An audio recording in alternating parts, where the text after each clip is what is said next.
Hello, I'm Tom. And I'm Anya. And this is a Really British podcast. And today we're talking about really British weddings. Welcome to a Really British podcast with Annie and Tom. Hello. Hello. Hello, everyone. Welcome back to season 2 of a Really British podcast. Annie, we're back again. I know. How have you been? I've been all right. It's been a while. It has been a while. It's been a few months. We've been quite busy. Yes. What have you been up to in this time? Well, not as many exciting things as you've been up to. Yeah, a few things, yeah. So in this time, I got married in India to my wife, Shana. You were there. It was the most incredible week of my life. Yeah, it was... Very special. It was very special, yeah. It really was. I think we'll go into it in a future podcast. Yeah. There's a lot of details and stories and special moments, but it was a really incredible moment to have all our friends and family in India together. Wow. I know. And that was special for all of us. But then seeing you two and your love and connection, it was incredible.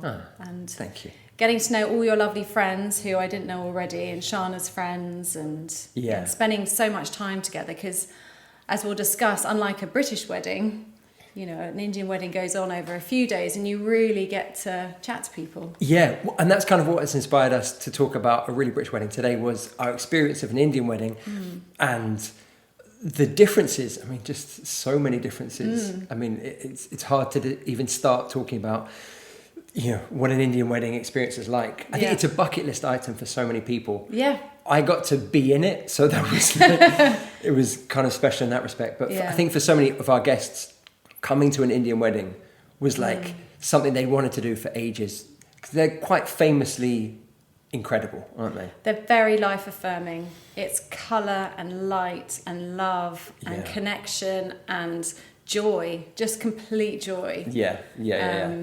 Definitely. Yeah. I mean, we literally could spend the next hour talking in the most effusive terms about what an amazing celebration it is. Yeah, but we're here to talk about British weddings. But just beforehand, obviously, I've been away for a few months, come back to the UK. It's like a heat wave, your 5th heat wave here. I love it like it's mine. Yeah, it's yours. Yes, we have had the hottest, driest summer on record officially. And the heat plumes have just come one after another. And to say that we're not prepared in this country is an understatement. We have no aircon. Our houses are built to hold heat, not release it. It's been lovely at times, but I think we're all a little bit concerned and feel like we need some rain. Definitely. Well, as we were flying in, you just see the fields, which usually beautifully green, and as we're coming in, it's just yellow field after yellow field. All the parks in London are dry as a bone. It's quite worrying in that respect. There was a kind of in Greenwich last week there was like a little mini tornado thing. I saw that. I know. Because of the dry weather. Well, that's it. We're known as being the green and pleasant land, aren't we? And we're yellow and dry right now. That's what we're famous for. How have you been though since we last? Good. I had to get my eldest through a big set of exams. So there was a big focus on that. GCSEs, yes. Which are exams that British children take at 16. And then you can go in many different ways beyond that, but everyone does GCSEs. So we find out next week how he's done. But fingers crossed. Yeah. You put in a titanic effort to help with studying, and it's a lot of subjects. It's a big endeavour. You have to be really organised. But I actually really enjoyed revisiting, you know, especially some of I love English, so revisiting some of those texts and things. That was great fun. And then we've had we actually went to Cornwall for a couple of weeks. Yes. Which was actual heaven on earth. Yeah. If you guys probably know this already, but if you don't, Cornwall's a bit of a happy place for this family. Yeah. St Ives in particular. Yeah. And that's where you were. Yeah, we just missed you and Shana. Yeah. Maybe next year. So we had a couple of weeks down there, and that was just really nice to just kind of decompress, because you don't realise how, you know, uptight you've got. So no, it's been really special. It's been great. Nice. Yeah. Okay, well, after the break, we're going to start talking about really British weddings.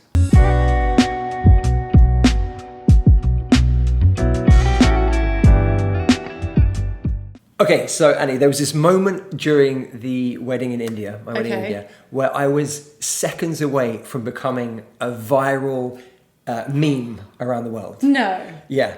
So there's this moment in an Indian wedding where you exchange the varmalas, right? There are these kind of huge garlands. Okay. And your daughter Isla brought my one, and Shana's cousin brought hers. Yeah.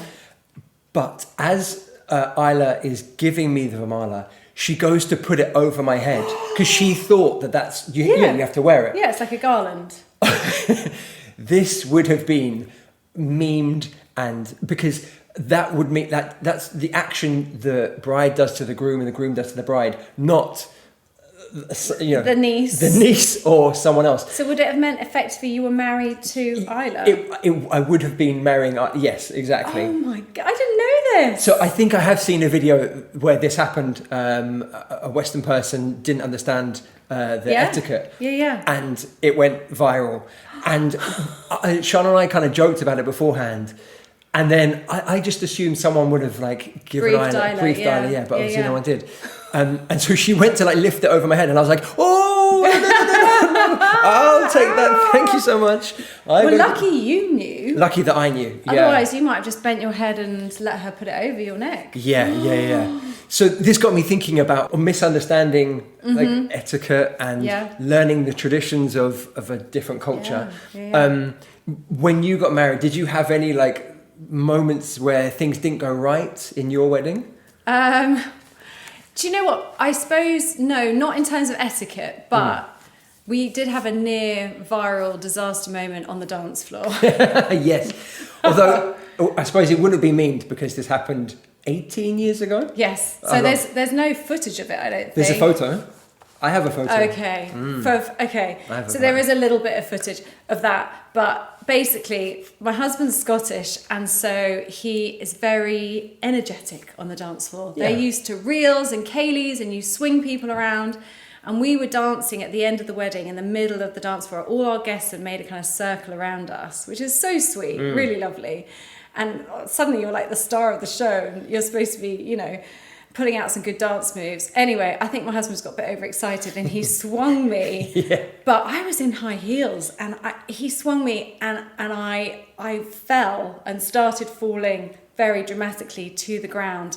I was literally on the tip of my high heel. Yeah. And by some absolute miracle of science, I have no idea how, instead of ending up in a pile on the floor, I managed to pull myself back up. But literally the point of my stiletto. Oh. It was, I mean, hearts were in our mouths. We were just I think if I do remember the photo, I think you're right. I think you can actually see people's faces a bit like... Yeah. I'll try and find the photo and put it on the YouTube video. But I did relive that because I just thought the bride, it's your one day to look beautiful and elegant and just refined, and you've spent so much money on your dress. Yeah. To end up in a pile on the floor would just be the worst. It was really dramatic, yeah. Oh, guys, just really quickly, we have done a wedding vocabulary special on my YouTube channel, Eat, Sleep, Dream English. So if you want to learn about the language of weddings, go check out that video right now. So what's your first memory of a wedding?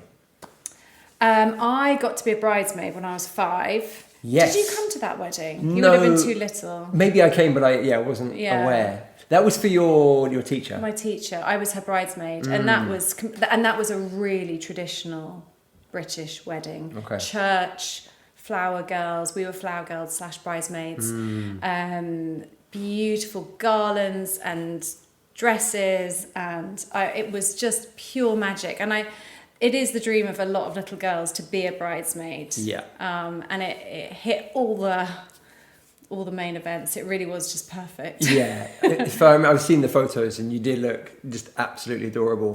And people make such a fuss of you. I mean, I do think in my kind of 5-year-old head, I did sort of think the wedding was about me. Probably more than on my actual wedding day. But because everyone just, they really make a fuss of you, and they sort of give you these responsibilities like scattering the petals down the aisle in front of the bride, and you get a little basket and rose petals, and I took it so seriously. Yeah. Well, today we're going to take you guys into a British wedding. We're going to hopefully show you all the little traditions and the things that really make a wedding, both kind of traditional activities, but also like modern things that have kind of evolved exactly and become very popular. The language around the people involved in the wedding is really interesting, because when you propose, you then can refer to each other as fiancés. So the man is a fiancé, the woman is a fiancé, but with a double E. Yes. And the pronunciation, I think, is the same. Yeah. Words borrowed from French. Then on the day, a woman is a bride and a man is a groom. Yep. And then as soon as you say, I do, whatever time that is during the day, then it switches and a woman is a wife and a man is a husband, or a civil partner as well, which we'll get into in a moment. I just think the language is really interesting, the way it switches. Yeah.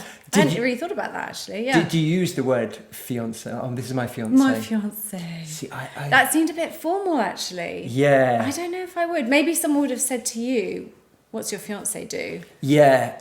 I did enjoy it for a little while. I was like, oh, it's kind of fun to say, oh, my fiancé.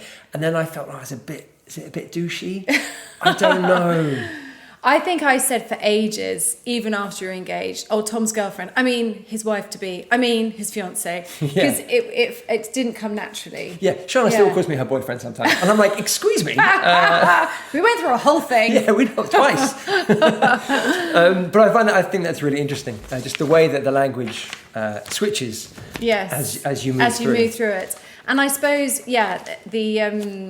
there's always a funny bit, isn't there, at the wedding, often during the speeches, where the man or the woman will say, to my wife. And it's the first time. Yeah. In fact, I think in my speech in the Indian wedding, I think I said, let me reintroduce myself to you all. I'm Tom, and I'm the husband of Charles. That was a cool And everyone moment. always goes, "Way!" Yeah, way! It's a big moment. Because it's the first time you're using that term, isn't it? Yeah.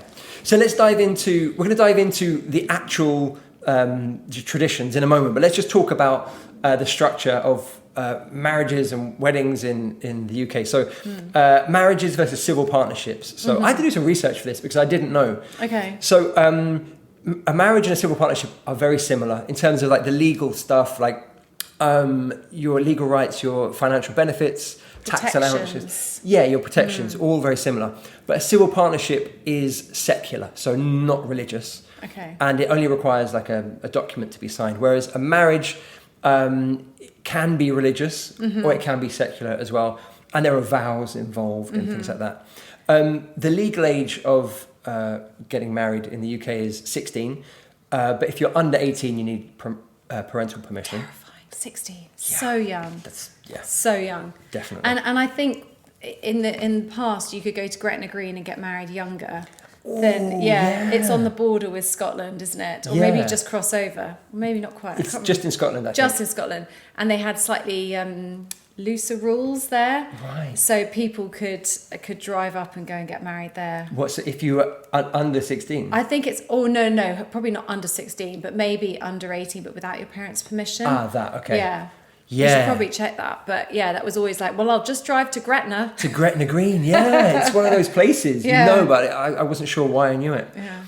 So then thinking about ceremonies, so to get married, you can choose either to have a religious ceremony or a civil ceremony. But a civil partnership, you can't have a religious ceremony. So a civil ceremony is a non-religious, legal binding marriage or partnership that's officiated by a government official or a registrar or something. A wedding is a more broad term for a marriage ceremony, and that could be religious or secular. A religious wedding can only take place in a registered religious building, and you must exchange vows if you're getting married. Now, same-sex marriages and civil partnerships are legal in the UK. A same-sex couple can get married in a religious building if it has been registered for the marriage of a same-sex couple. Okay. Now, it became legal at different times in the UK. So in England and Wales, it became legal in 2013. But the first wedding was March 2014. In Scotland, it took a little later, so it was passed the Scottish Parliament in February 2014, with the first ceremony in December 2014. And in Northern Ireland, a little bit later, and I think that was 2020 was the first same-sex marriage. Now, the process of getting married is quite an extended one. You have to, once you've decided where you're going to get married, you have to give notice to a local registry office. So we did it in Newham Town Hall. We had to go to Newham Town Hall and say like where you're going to get married. And then you go through this little interview process, which you didn't have to do, right? No, I don't remember this. It's kind of, so the interview process is individual. So like I'll go in and I'll be interviewed by someone. Yeah. And then Shana will sit outside and then we swap. Okay. And so they ask you things like, what's your partner's job? When's their birth date? And they're really basic questions, but because you're in such a formal setting... You get really nervous. I got really nervous. My heart started going, I was like, and then you're like, oh God, what is her birthday? Is it the 24th or 26th? I can't even... really panicking. And they're like, it's okay, don't worry. Like, these are just easy questions. And why do you think they're doing it? To check that someone isn't being forced to do it under duress. Okay. Usually it's that, right? It's an opportunity for you to say, hey, actually, I don't want to get married. So you come out of it and you're looking at your partner like, are we still getting married? But thankfully that went okay. And then what they do is they put a notice on the town hall board for 28 days to say like, these two people intend to get married on this date.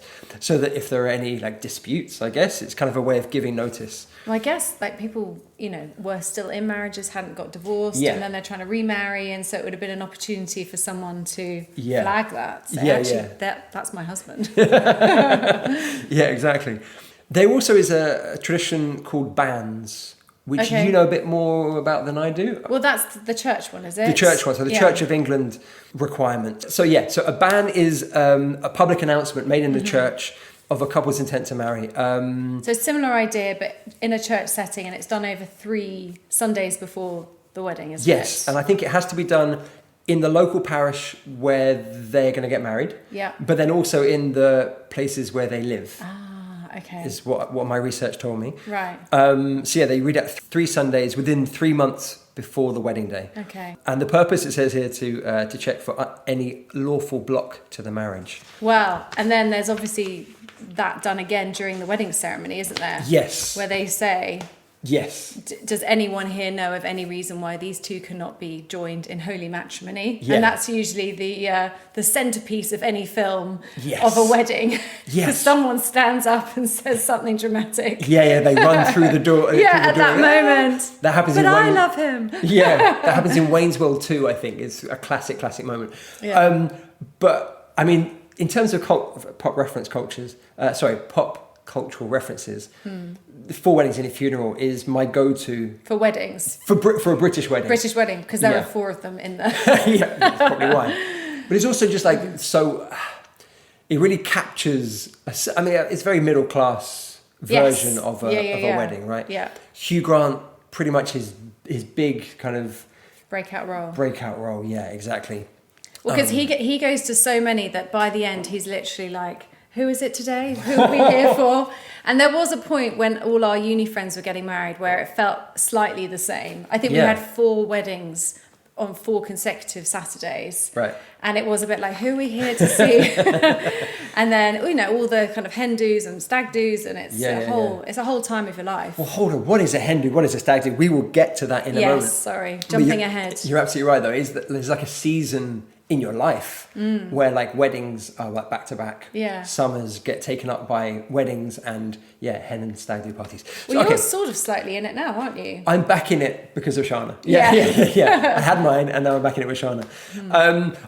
So let's talk about before the wedding. So the proposal is, of course, I guess, the beginning of the process. Yes. The etiquette. Now, would you like to tell us about your proposal? Well, what did that look like? Well, and it when you said your proposal, it made me think that I did it. But there is a tradition that it's the guy that proposes to the female, the girl. Yes. But that is being inverted a bit more now. And there is one day that a woman... Famously, one day every 4 years. Yeah. Because it's the 29th of February. Yeah, leap year. Which only comes around once every 4 years. Is that right? Yeah, that's right. And so on that day, apparently all bets are off and the female can propose. Yeah. But then my husband proposed to me. And interestingly... He proposed in the morning. I would never have said that he would do that. Well, because neither of you are morning people, or yeah. what? That for sure. Okay. And also because we love a sunset, and it's, I would have thought that he would have chosen that. So to say I was completely caught off guard is an understatement. But in that, there's some magic. It was also his birthday, so that's a bit of a red herring as well. Right. And he just said, come on, let's go for a walk before breakfast and look at the surfers. And then I was watching the surfers, and suddenly I realised he was down on one knee. Oh. It was very cute. So that's definitely like, I think it's an important component of proposal is to get down on one knee. Obviously not everyone does it, but I think I like that gesture. Yes. I think it's romantic. It's a romantic gesture. Yeah. You're kind of putting yourself in a vulnerable position. Yeah. To then ask this vulnerable question. Yeah. So it's a sign. Yeah, a nice sign of vulnerability, I think. Yeah, in this moment. It is. And I suppose romance isn't dead. I do quite like a bit of chivalry, opening the door, and it feels like it's something along those lines, doesn't it? Just this kind of, like you said, you're vulnerable in that moment of love for your lady. Yeah. It's gorgeous. Yeah. I really liked that your husband asked me. Oh. But he didn't need to ask me for permission. But he came to my work where I was working and said, "Can you pop out for a quick chat?" I was like, "Well, how you doing, mate?" And he was like, "If it's all right with you, I'm going to ask your sister if I can marry her on this holiday." And I was just like, that's just the most beautiful thing. And I thought, he didn't need to do it. Doesn't need my permission, but what a lovely thing to do. And he also did that with Dad as well. Did he do it with Mum as well, I think? Or I don't know, actually. It's a good question. I definitely remember you and Dad. Yeah. Because obviously it's traditional to ask the bride's father. Yeah. And I guess that went back to sort of, more patriarchal times where sort of the bride was the property of her father and then becoming the property of her husband. And there's the idea of giving the woman away, so the father walks the daughter down the aisle in a traditional English ceremony to be met at the top of the altar by the husband, and then she becomes his property. Yeah. So that's where it started, whereas Sure. now it's obviously, we all have our own autonomy to say yes or no. But there is still that lovely tradition of like, I want to join your family and I want to, I want to marry your daughter. And I think I would be very touched if my daughter's husband-to-be asked our permission. Yeah, I think I really like that new framing of it. It's like opening yourself up to their family and just saying, hey, like I want to be a part of your family. Yeah. I love, your daughter. And just saying, is it okay? Like, I did a whole speech to my mother-in-law and father-in-law, and it was really important to me to ask for their permission. And I kind of knew that they would say yes, but it was just a kind of a symbolic act as much as anything. Just saying, hey, like, I recognise what a moment this is for you, and I take on the responsibilities of looking after, caring for her. Well, you learnt Hindi as well, didn't you? Which I think was a very beautiful touch for them.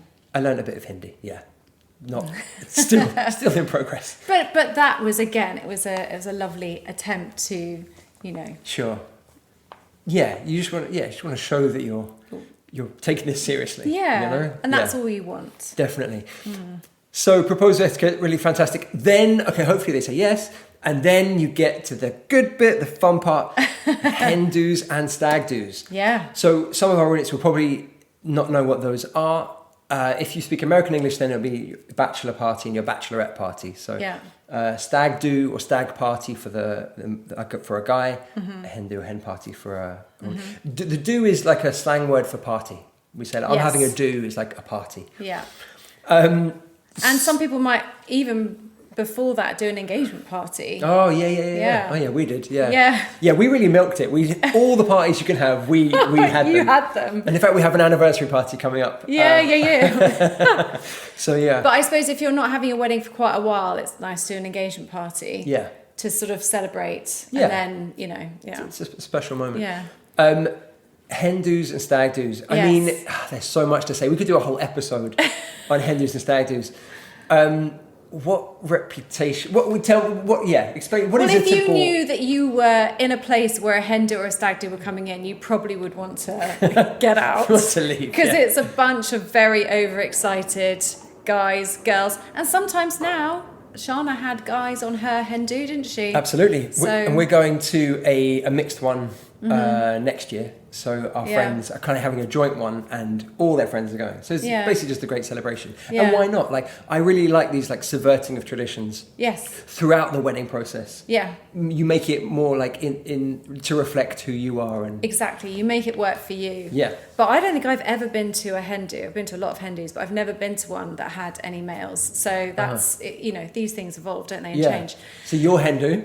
My hen do was a day in London, and it was great fun. And they did loads of kind of the joke was that I'd arranged a hen do, I think a year before, and I'd brought it in like on a really low budget. And so, because you know, it's an expensive time with the wedding and the different outfits and stuff. And so the joke was that they brought it in £1 less than the one that I'd done the year before. Oh, nice. But we did loads of cool stuff around London, had a great time, and it's just really nice to spend time with your girlfriends and get excited. There's some lovely things like Mr. and Mrs. where your husband gets interviewed by one of the girls on the hen do, and then you get on the hen do itself. It's like a kind of drinking game where they will read out the question that they've asked the husband, and then you've got to guess what he said. And if you get it right, then you don't drink, and if you don't, then you drink. Yeah. And so that was all quite fun and How silly. well did you do? I think I did okay, but there were a few trick questions in there. But that was great fun. And they had just loads of little thoughtful details. I mean, that's the thing. You can spend a fortune. You can go away for a week, a weekend. Yeah. That's become bigger now. Yeah, the sort of destination hen do, stag do. There are certain cities that are just... There's a lot of people going. So like Prague is a big... I know it's a big stag do place. Yeah. Hen dos, I don't know where they would go. Where would they? Brighton? No, that's not abroad. But yes, I think maybe Spain. You know, I can imagine like Mallorca and... Yeah. In the UK for sure, Brighton's a big one. We went to York once, and on a Saturday night there was like 6 or 7 different hen dos going on. Yeah. It was absolute chaos. Yeah. I think, What's the furthest you've been? We went to San Sebastian in Spain. I organised that one, so it's kind of my fault. But so for a stag do, God, there is a tradition of humiliating the stag, the man, through making them wear ridiculous clothes. Yeah, fancy dress. Yeah, you're right. It's humiliation. There's a series of humiliating tasks that they have to do. Yeah.